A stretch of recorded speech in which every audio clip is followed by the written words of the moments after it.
My name is Astrid. I'm 34 years old, a financial advisor based in Denver, and I've spent my entire adult life building something I could count on, my own version of peace, security, and independence.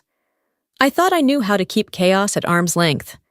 Until the day I got a phone call from my parents, asking if my sister Melissa, her husband, and their 2 kids could move into my 2-bedroom condo, indefinitely, because Melissa had sold their home, for freedom. It wasn't a joke, though it sounded like one.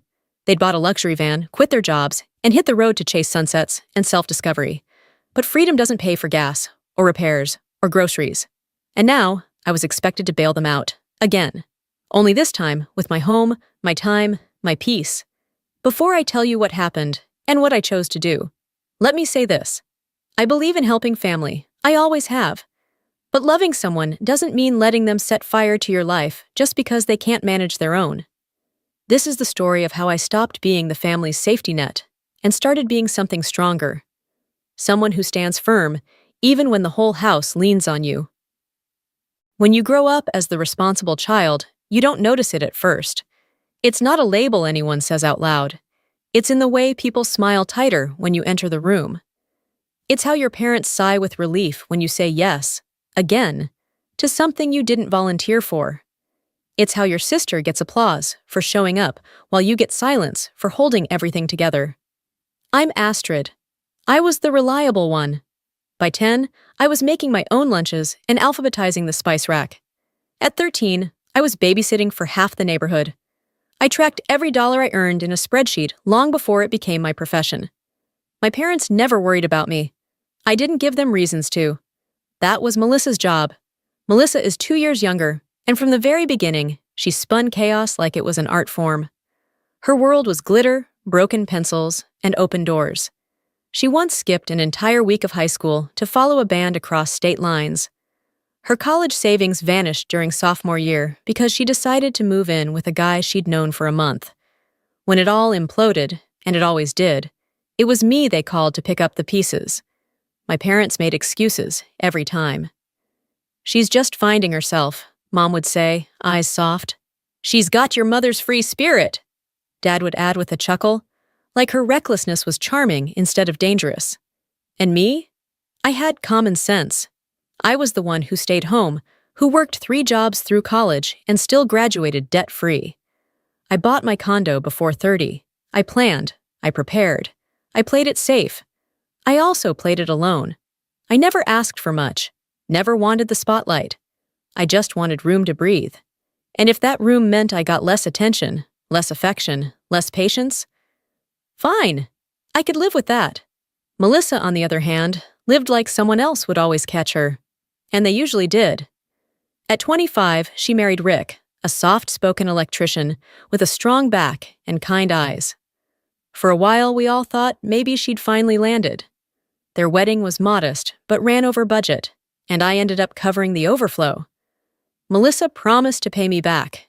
She didn't. I told myself it was a gift. Maya was born a year later, then Tyler 2 years after. I adored them immediately. I set up education funds the week each of them was born. Melissa laughed at me for it. "Live in the moment, Astrid," she said once, as if the moment would feed and clothe 2 kids for 18 years. When they bought a small 3-bedroom house in the suburbs, I felt something strange. Hope.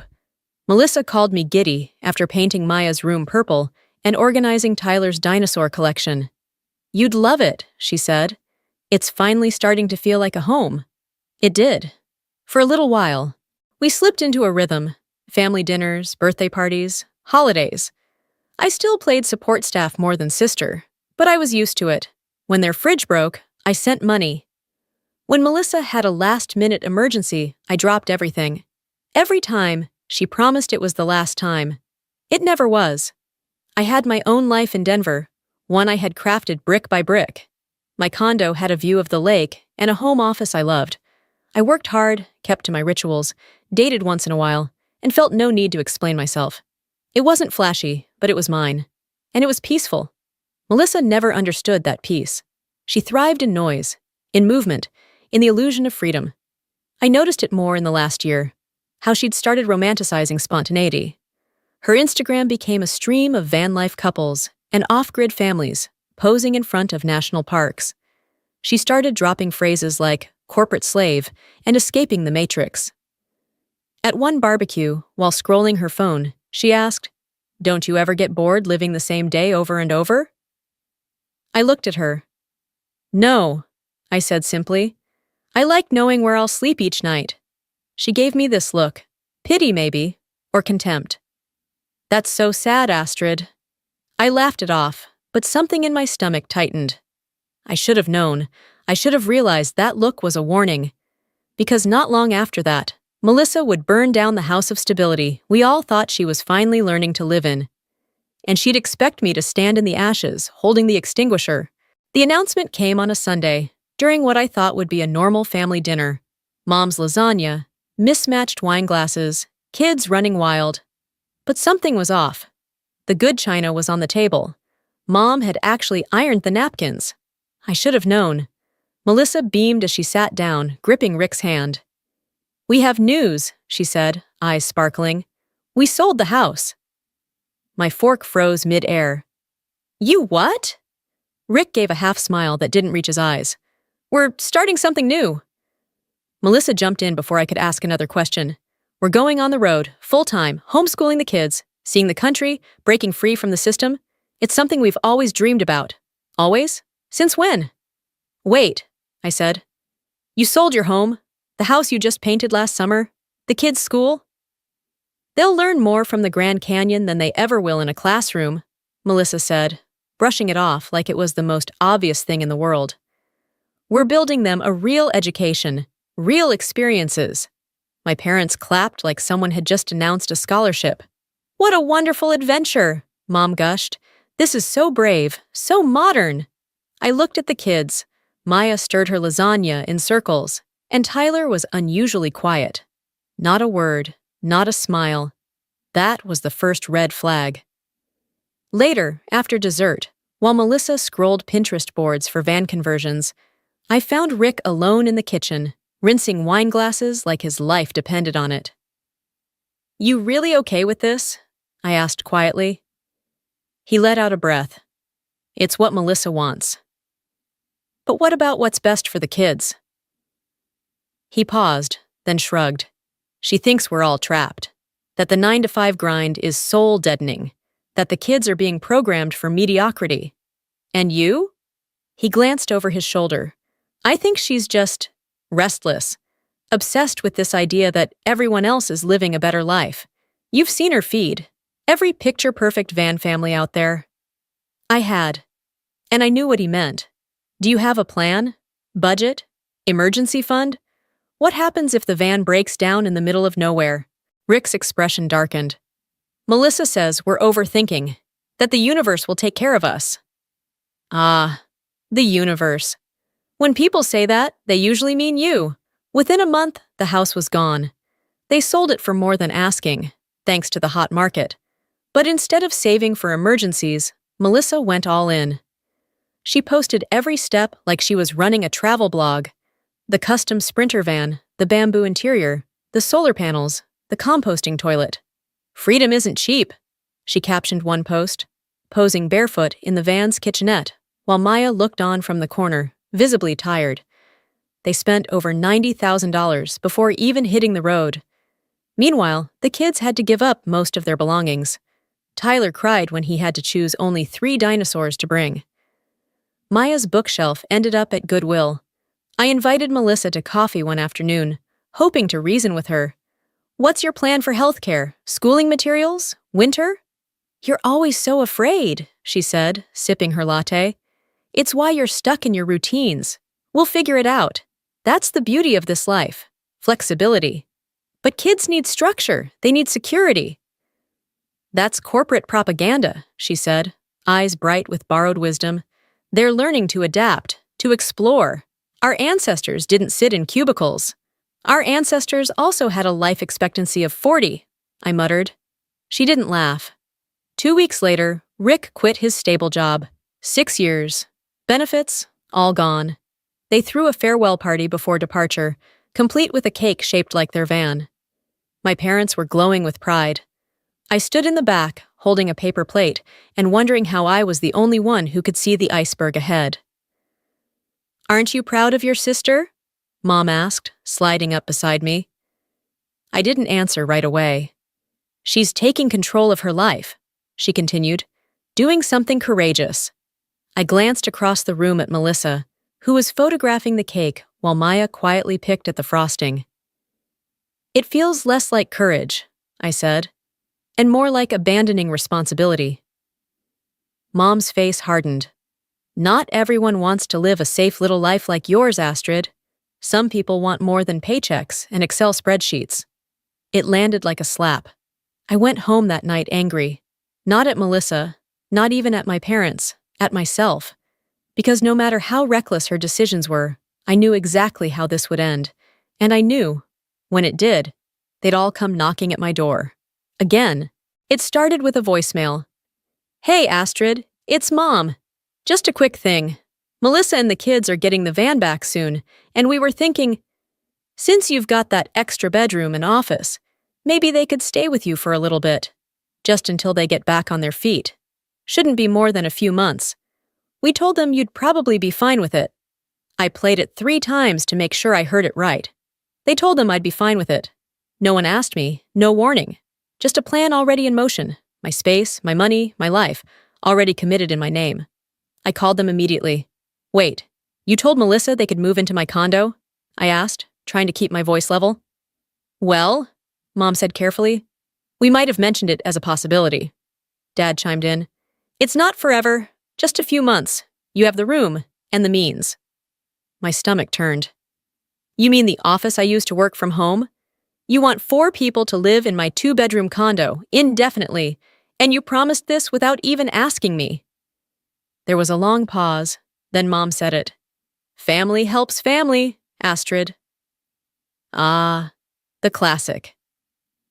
That night, I didn't sleep. I sat on the edge of my bed, staring out at the city lights, adrenaline buzzing through my veins. I wasn't just angry, I was done. So I sent a message to the family group chat. "We need to have an emergency family video call tomorrow at 7 p.m. Everyone must attend. This is not optional." The next evening, I opened my laptop and took a deep breath. One by one, the screens flickered on. My parents, sitting on their couch, tight-lipped. Rick in a motel bathroom, looking exhausted. Melissa, last to join, her face already defensive. "Thanks for making time," I said, voice steady. "There are some miscommunications we need to clear up." "If this is about staying with you," Melissa cut in, "we've already figured out a plan. The kids can sleep in the office, Rick and I will take the guest room. We'll be quiet during your meetings. It's just temporary." She spoke like it was a done deal, like my home had been pre-approved for occupation. "Actually, that's exactly what I want to address," I said. "I never agreed to this. I wasn't even consulted." "Oh, come on," she said. "You live alone in a downtown condo. What, you can't handle a little company?" "Melissa, my condo is 1,200 square feet. The second bedroom barely fits a bed. My office is where I work. You're talking about cramming 4 people into a space barely big enough for one. And what? I'm supposed to cover groceries, utilities, and expenses too? We thought you'd help. Temporarily," Dad added. "Given your financial situation." I stared into the camera. "Let me get this straight. You expect me to give up my workspace, my peace, my financial security, and accommodate 4 people, because Melissa chose to sell her home and live out of a van?" "That's what family does," Mom said tightly. "No," I replied. "Family supports each other through actual emergencies, not the predictable outcomes of reckless decisions." Melissa's face turned red. "Just because I didn't want your boring, soulless life doesn't mean I made a mistake." "Actually," Rick said, clearing his throat, "I think it was a mistake." Everyone froze. "What?" Melissa snapped. Rick looked straight into the camera. "Sophia's right." "It's Astrid," I corrected. "Right. Sorry, Astrid's right," he said louder. "This didn't work. The van broke down. The kids are miserable, we're broke. And honestly, it's mostly been Melissa's call from the beginning." Melissa's head snapped toward him. "Are you serious right now?" "She spent $300 on a yoga retreat in Sedona," Rick continued. bought designer outfits for Instagram posts, paid for a luxury campsite just to get better photos. I told her the van was making weird noises for weeks, and she said to trust the universe. Now it's totaled. We're stuck, and she still wants to keep going. My parents looked horrified. Is that true? Mom asked. Melissa crossed her arms. Those were investments, for the brand. What brand? I asked. You don't have a following. You have a disaster with a filter. Melissa's lip curled. You're just jealous because I had the guts to live. No, I'm furious because you're gambling with your children's stability and expecting the rest of us to pay for your fantasy. Rick spoke again. Astrid offered to help. She just doesn't want us moving in, and honestly, I don't blame her. I wouldn't want to live with us either. I exhaled slowly, watching the cracks finally show. I'm willing to help, I said, but in ways that make sense. I'll contribute to a deposit on an apartment. I can help find affordable housing and connect Rick with job leads, but I'm not a shelter, and this is not happening. So you're abandoning us? Melissa said, her voice brittle.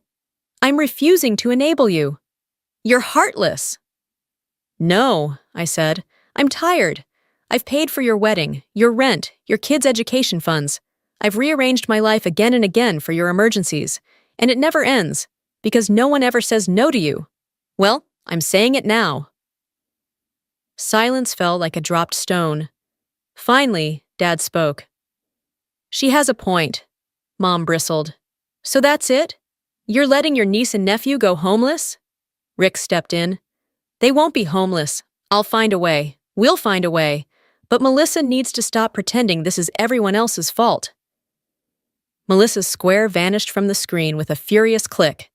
Then my parents. Only Rick remained. For what it's worth, he said quietly.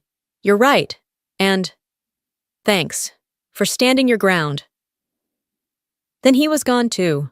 I sat in my kitchen, staring at the empty screen.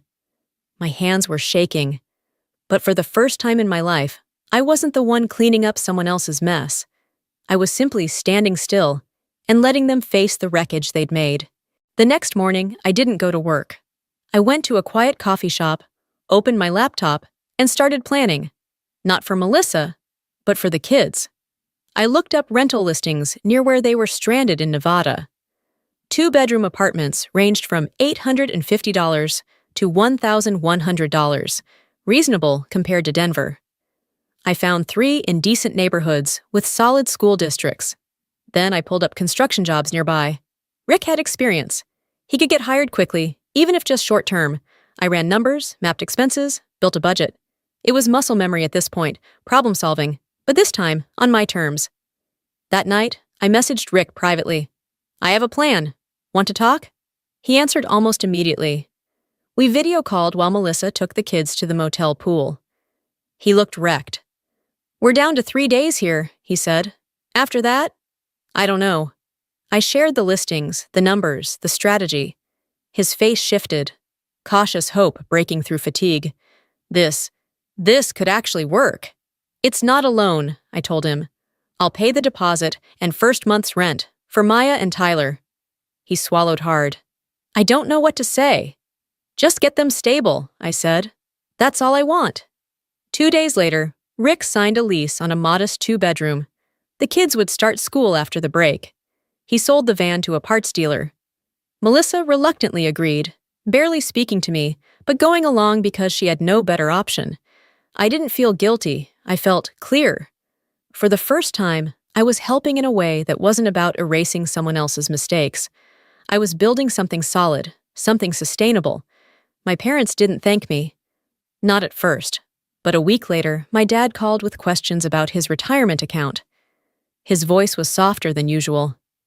You did good, he said, after a long pause. And that was enough, for now. Spring arrived slowly, both in Denver and in our family. The apartment in Nevada became a real home. Maya hung artwork on the wall. Tyler got a library card.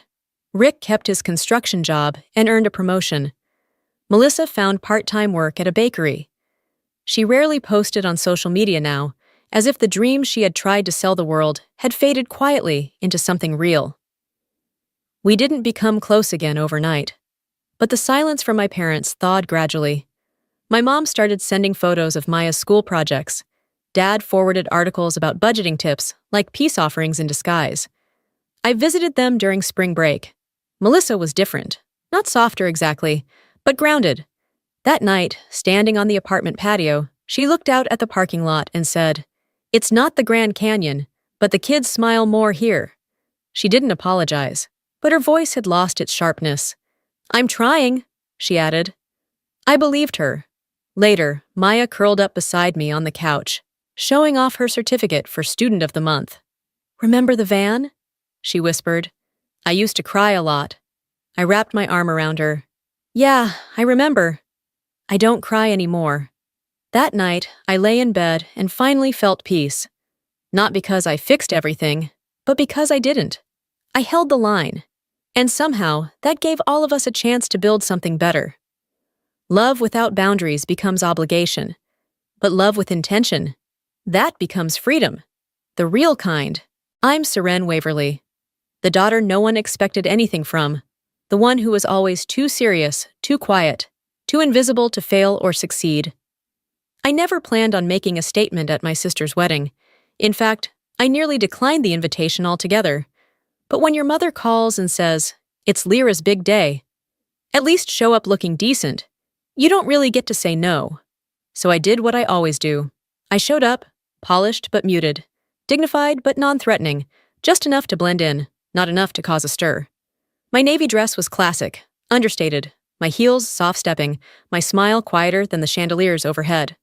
I knew exactly how to navigate this kind of evening, stay near the edges, speak only when spoken to, and above all, never overshadow the golden child. I thought I could get through it. One evening of fake smiles and being reminded how small I still was in their eyes.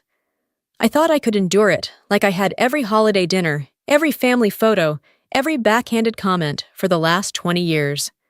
But what I didn't plan for was being recognized, not as the disappointment, not as the older sister still finding her way, but as the woman whose silence had built an empire. And that moment, it didn't just change the room, it changed everything. The Grand Andel Hotel was exactly what I expected from my sister. Excessive, over-curated, and thirsty for attention. Crystal chandeliers glittered above like frozen daggers, casting their judgmental light over towering floral arrangements and hand-calligraphed place cards. Everything screamed luxury. But none of it surprised me. Lyra had always treated appearances like currency, and tonight, she was richer than ever. I arrived just past 7, precisely late enough to avoid the awkward family photo ops, but early enough not to offend my mother. She found me before I even took my first sip of champagne. "There you are," she snapped, the sharp edge of her tone concealed beneath a brittle smile. Her dress was tailored to perfection, too perfect, like everything else she touched. "Why are you hiding by the coat check?" "Just taking it all in," I replied smoothly, offering a tight smile. Her eyes drifted down my outfit, pausing at the modest neckline, then the shoes. "You look fine," she said, which in my mother's lexicon was damning with faint praise. "But you could have chosen something more polished. This is a high-profile wedding, Seren, not one of your little office mixers." Little office mixers. She said it with the same dismissive wave she used on flies. I'd chaired a billion-dollar acquisition meeting just 3 days ago, but of course, in this family, anything short of a wedding or a baby shower didn't count as an achievement. I nodded, as I always had.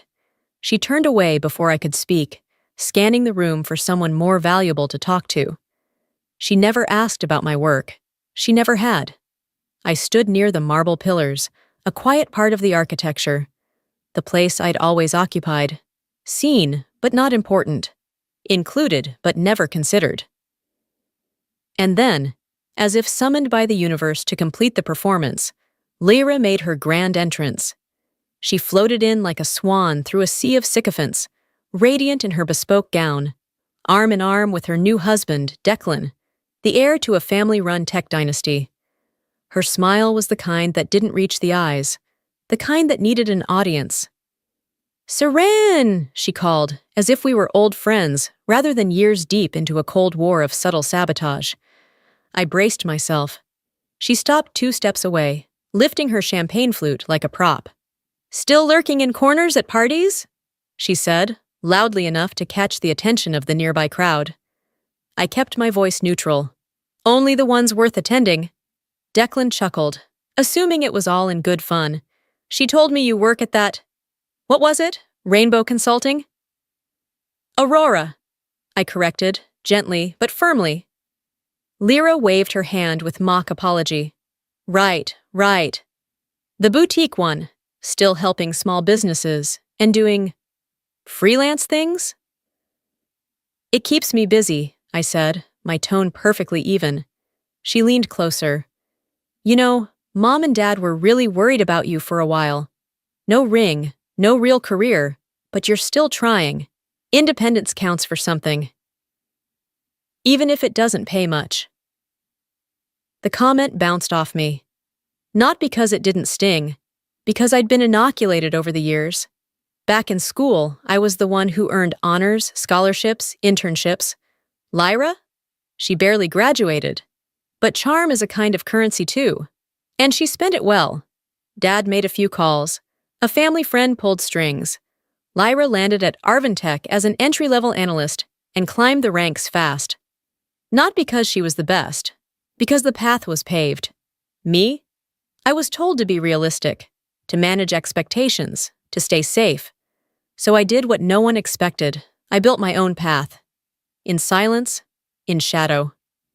Lyra clinked her glass against mine, lips curled. "Well, cheers to you, big sis. May your little company bring you happiness, if not wealth." I raised my glass and smiled back. "Oh, it has," I said. "More than you know." Because what they didn't know was everything. As the evening unfolded, the ballroom pulsed with energy. Expensive laughter, staged toasts, and the low hum of strategic networking disguised as celebration. I remained close to the perimeter, sipping my second glass of champagne, watching Lyra navigate her crowd like a practiced politician. She was glowing, not from love, from power. This was her crowning moment, and she'd orchestrated it to perfection.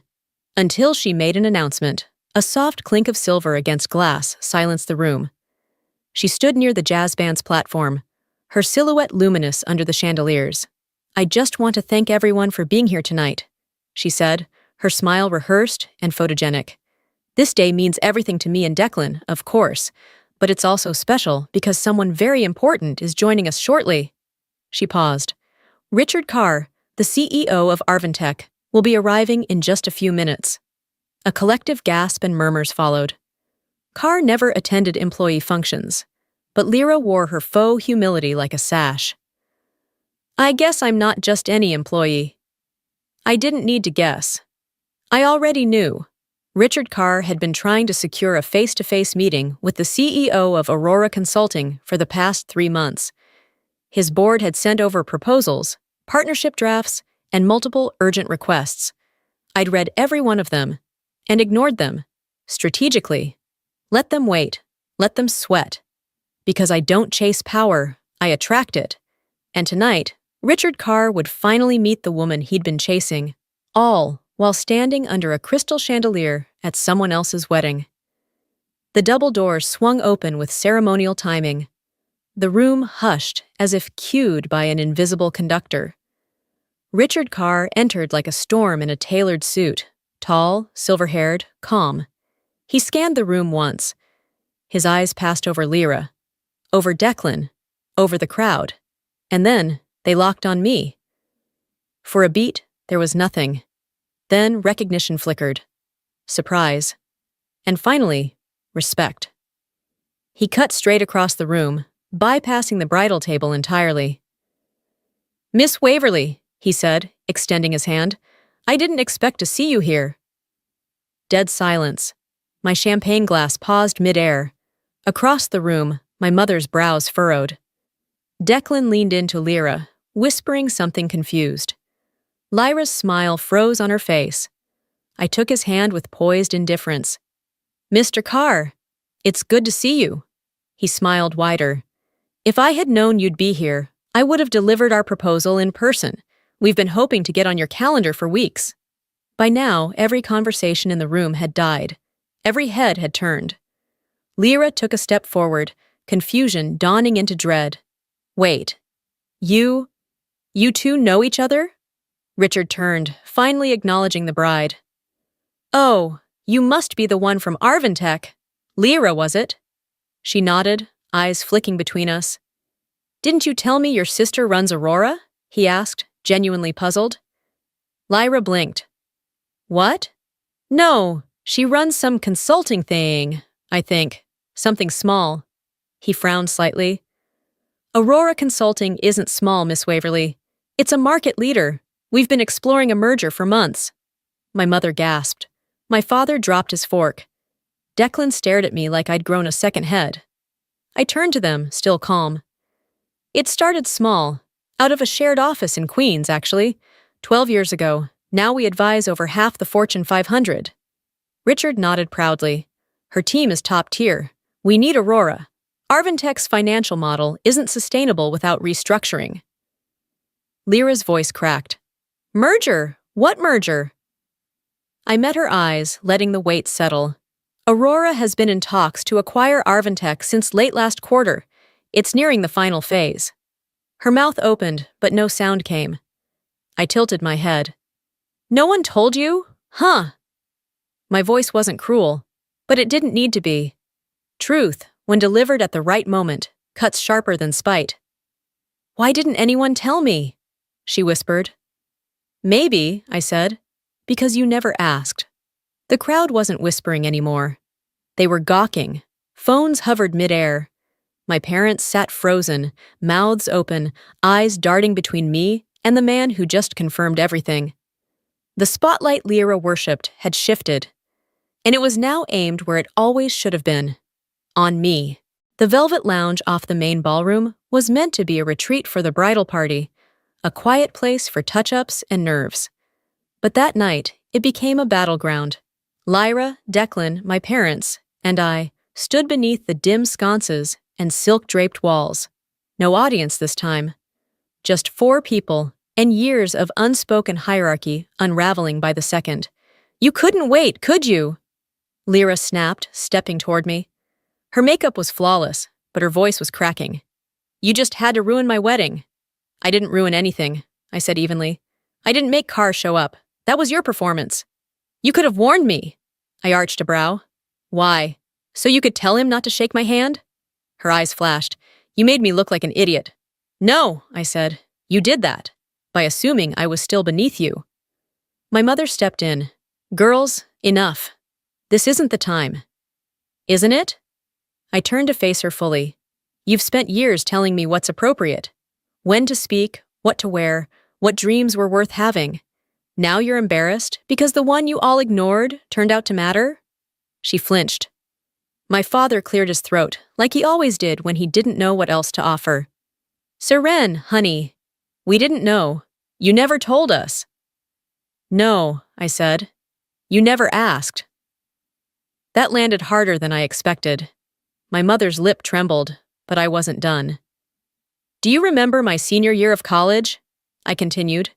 When I interned at that startup in Queens and said I wanted to try building something, you told me to be careful, that it sounded unstable. You begged me to take the offer from that corporate bank. Because we were worried, she said quietly. No, I said, colder now. Because you didn't believe I could make it, but you believed in her. I gestured toward Lyra. You co-signed her Manhattan lease. You paid for her MBA out of the family account, money I contributed to from my scholarship refunds and summer jobs. My father looked ashamed. We always meant to pay you back. You never did. My voice had dropped to a whisper, the kind that doesn't ask for pity, only recognition. You thought I was disposable, smart, sure, but not impressive, not the type to make things happen. I turned back to Lyra. And you? Ever wonder why I never talked about work? Because you weren't listening. You were too busy playing Golden Girl while I was grinding through 80-hour weeks, hiring staff, pitching clients, building something no one handed me. She folded her arms. So what? Now you think you're better than us? No, I said softly. I know I am, and I've known for a long time. Declan looked like he wanted to evaporate.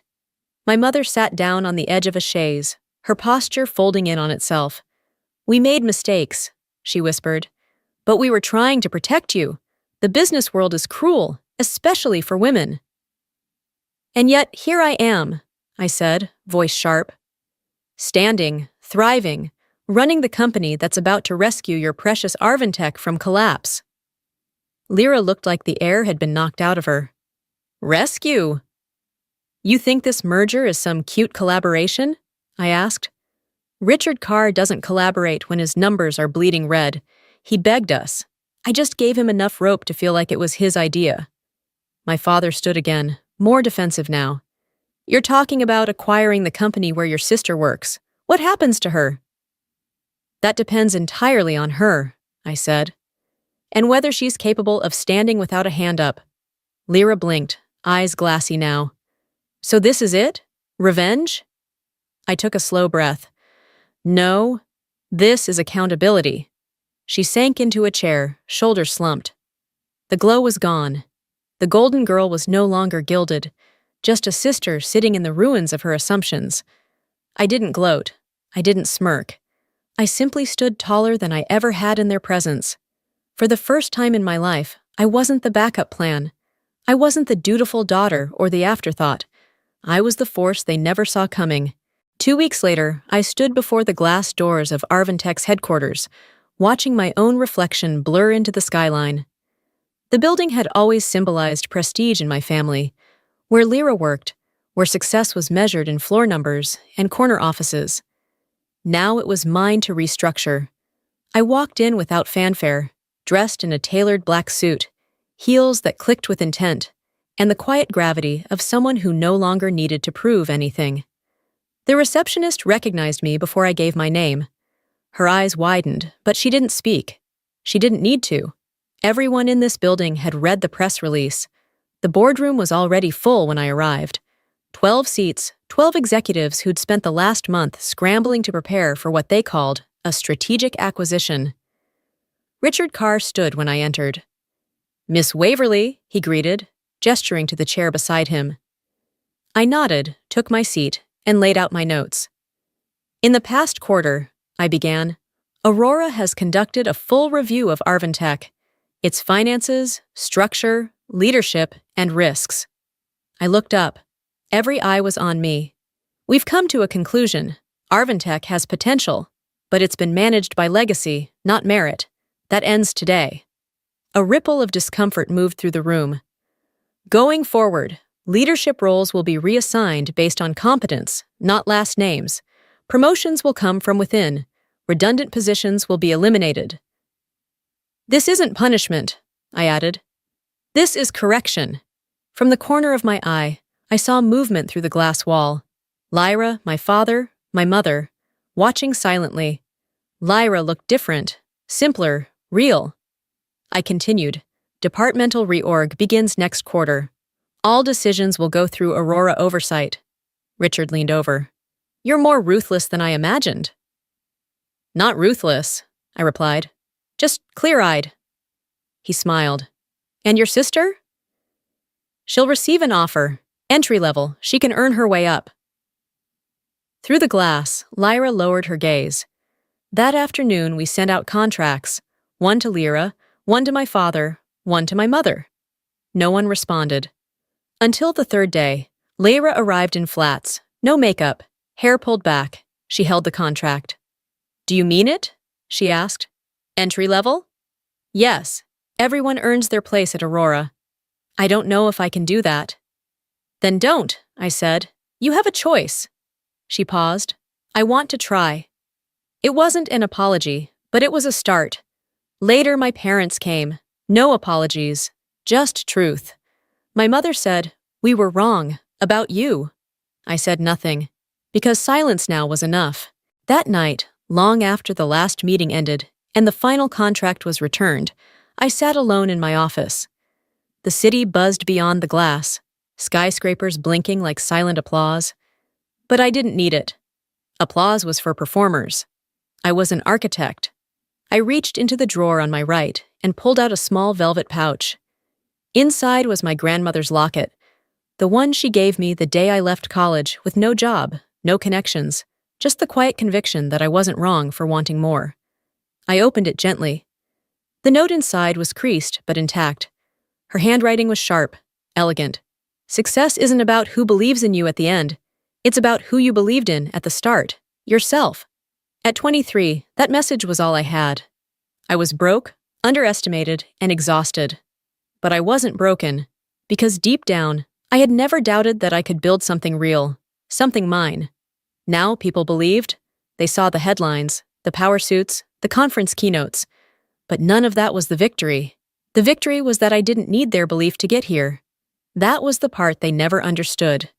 People talk about revenge like it's fire, fast, loud, explosive. But my revenge was something else. It was precision, patience, poise. It was the art of being underestimated long enough to make your move without noise. The kind of silence that doesn't surrender. It strategizes. I didn't storm into that ballroom to make a scene. I showed up to do what I always do. Observe, calculate, adapt. And when the spotlight finally turned toward me, I didn't flinch.